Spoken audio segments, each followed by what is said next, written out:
Comrade Chairman, Comrade Party Leader, Comrade General Secretary and Comrade Candidates, Comrade Warriors and Foot Soldiers of the People's National Party, the word is love.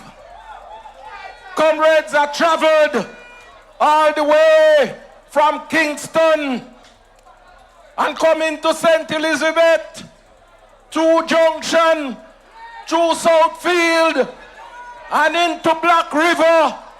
And when I come in Black River Square, and I look to the east, and I look to the west, I look to the north, and I look to the south, and PNP River come down bank to bank.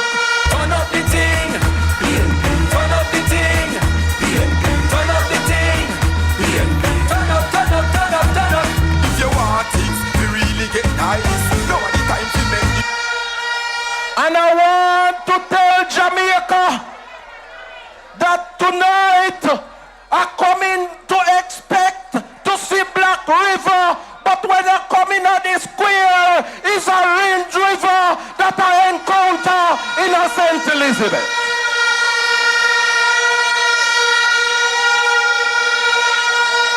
And I sending a warning and a signal to the labor rights to let them know that St. Elizabeth are go nice again, because the people of St. Elizabeth say a Marky G and PNP time again.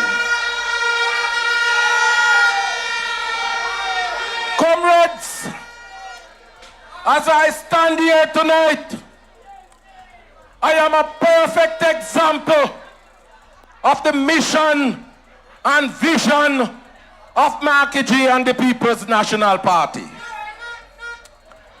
In 1989, I got what many would regard as a fatal blow in life, in that I got blind through glaucoma. And many individuals thought that that was the end of my life. But as a true socialist, my mother instilled in me the value and importance of education.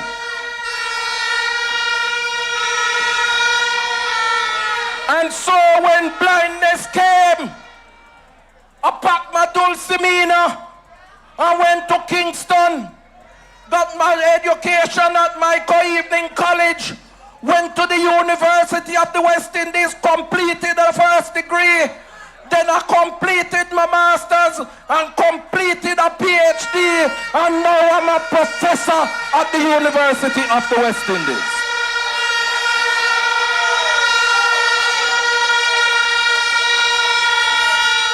And my leader called me and him said, Floyd, you know that I don't want to only have one Floyd Morris in Jamaica, because persons with disabilities are talented and I am about to unlock their potential, and we're going to set up a national disability fund to make sure that persons with disabilities can live out their dreams.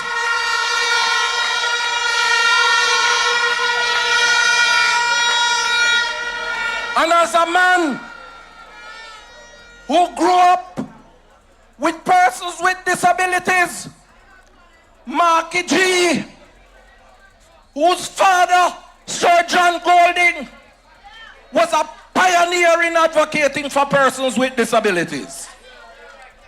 And that's why I have to work with my leader, because we are going to transform Jamaica and make it better for people living with disabilities across this country. And so we say to persons with disabilities, help is on the way, because we are going to make sure that you have access to education through the National Disability Fund. We are going to make sure that you're able to gain access to modern assistive technology so that you can go to school and that you can get gainful employment. And we say we are going to improve sidewalks all across this country to make sure that wheelchair users can move around the communities in ease and style and fashion, because we say we must empower people with disabilities in Jamaica.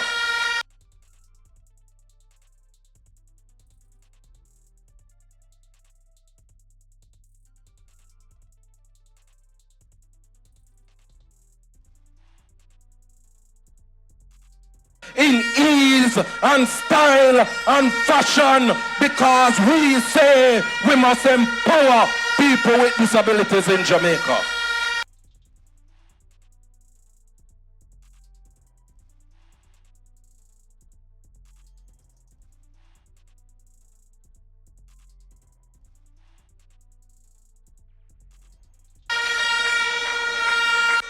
And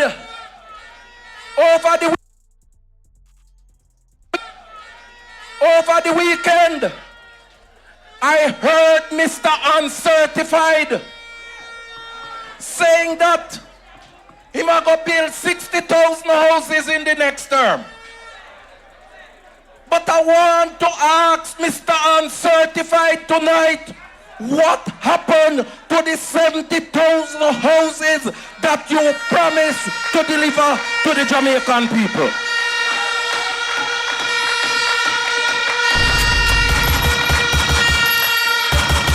I want you to listen to me, because everything Mr. Uncertified say, you know, say I'm not credible. Because I look back on the archives before I came here, and in 2023, him say that NHT was going to build 43,000 houses out of the 70. And him say that they were in an advanced state of building 35,000. And them are going to figure out how NHT are going to get the next 8,000. And him say that HAJ was going to build 15,000 of those houses. When me add up 43 and 15,000 of 58,000 that me get, it not reach the 70,000 yet. And then me look and me see this here. Him say that NHT I go build 19,000. And him say HAJ I go build 4,000. When me add that up at 23,000. But when you look on the data from Mr. Uncertified in Power from 2016, them just reached 21,000 houses. Look on the data as published by the National Housing Trust, and you will see say, I no lie, FLOYD, I tell you. And I want to say to Mr. Uncertified that you are not credible, and you can't come back again, come fool the Jamaican people to say that you're going to build 60 more thousand houses.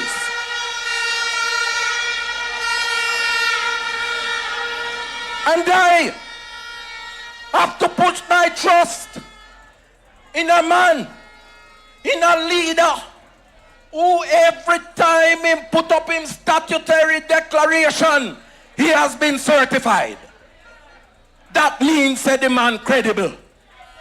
And so when Marky G tell me say that him go and build 50,000 houses, me have to believe him. And when him said to us that those 50,000 houses that we are going to build, you're not going to pay for the land portion of that housing cost. So what that means is that when you have a house which costs $14 million, when we build it and it come out less than $10 million, that means right away you have equity of over $4 million. That is what the Marquis G housing plan is coming for the people of Jamaica.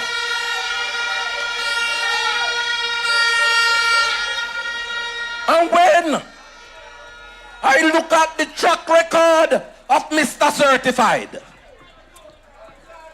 I have to believe him, because him say that he must stop the annual extraction of the $11.4 billion from the NHT. And him go and make sure that out of that $11.4 billion, him set up the young people fund, where young people are going to get $500,000. $500,000 we are going to give young people so that they can pay for the deposit of their houses. And then Marquis G say, we are going to roll out the Porsche. We are going to tear down zinc fences. We are going to build up those communities with concrete walls and chain link fences. We're going to improve the sidewalks and all those Operation Pride schemes that have not been completed. We're going to complete all of them and make sure that people get the title for the land where them occupy in them communities. And I want to say, as I close, that Southeast St. Elizabeth look forward to a minimum of 500 of those affordable houses. I say to Northeast, look forward to a minimum of those affordable houses under the Marquis G plan. I say to Southwest, look forward to at least 500 of those affordable houses under the Marquis G plan. And I'm saying to the people of Northwest St. Elizabeth, look out, because I am coming tomorrow with your candidate to look at the spot where we are going to be building those 500 houses, the first to be built in Northwest St. Elizabeth in 66 years, because the last time Northwest St. Elizabeth get a housing development was under Norman Manley and the People's National Party. The word is love, comrade. God bless you. Love and hate can never be friends. Oh no, oh no. Flags again, flags again, flags again. With love and not hatred. Surely goodness and mercy shall follow. One more name for him. Mr. Who? Mr. Uncertified. And when all of the ribbon them are cut, and I try research when get the doctor part from, me said Dr. Ribbon Cutter. You so much near me, man. Dr. Ribbon Cutter. The next speaker is a man who is already working as member of parliament. He's doing the work in Western Westmoreland. A man who none of them can drape up. A man who them can't talk loud to. The man himself, comrade Ian Ayers, member, MP candidate, vice